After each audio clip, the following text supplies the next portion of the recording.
There are a number of men's breakfasts and prayer services being held across our region to mark the National Day of Prayer.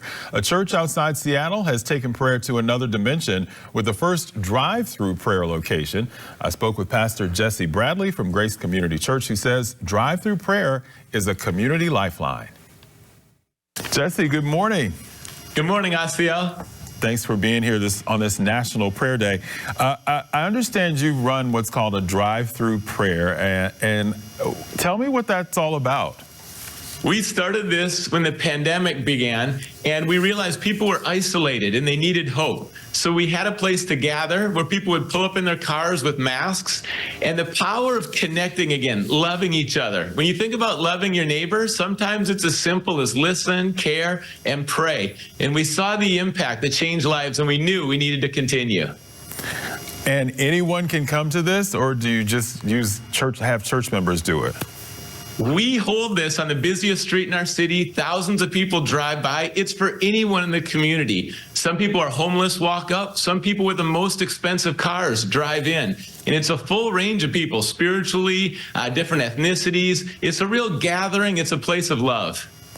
That's amazing. And I imagine you have people stationed so there's not just one person giving the prayers, correct? You have multiple prayers so that the cars can move through?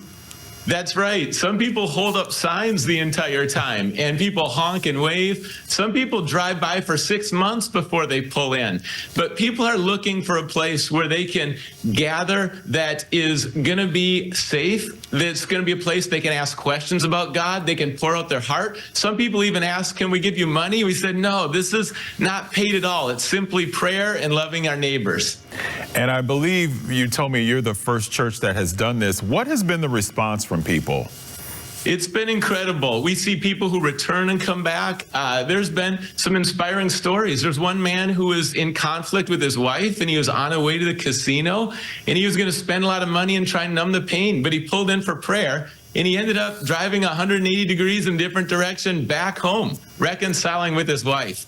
And there's stories every week, and you never know who's going to come in. And it's pretty lively and exciting for our team as well. Has it grown to other locations in the Seattle area? That's right. We've been able to train some other churches, other locations. We put a packet together, and now it's grown Kentucky, Arizona, Texas. Our team flew to Texas, and even overseas, Peru, a Hungarian group reached out. So it continues to grow as people realize we need God's love, we need each other, we need encouragement, and we need hope these days. Speaking of hope and encouragement, I noticed on your Bonfire podcast, you've been talking about hope, and you've even been talking about prayer strategies. What would you say for folks who are not close to your drive-through prayer line, who do want that connection? How can they go about it? That's right. You can pray anywhere, and that's been the beauty of this, is that people are realizing they can join together with friends or loved ones, not just before a meal or bedtime, but at any time we're in need. It's a way to care for each other, and even in our nation, in God we trust, we're reminded how much that God loves us, and this is a relationship that we need each other in the community, and there's a special bond that happens when you pray together and you really listen with compassion.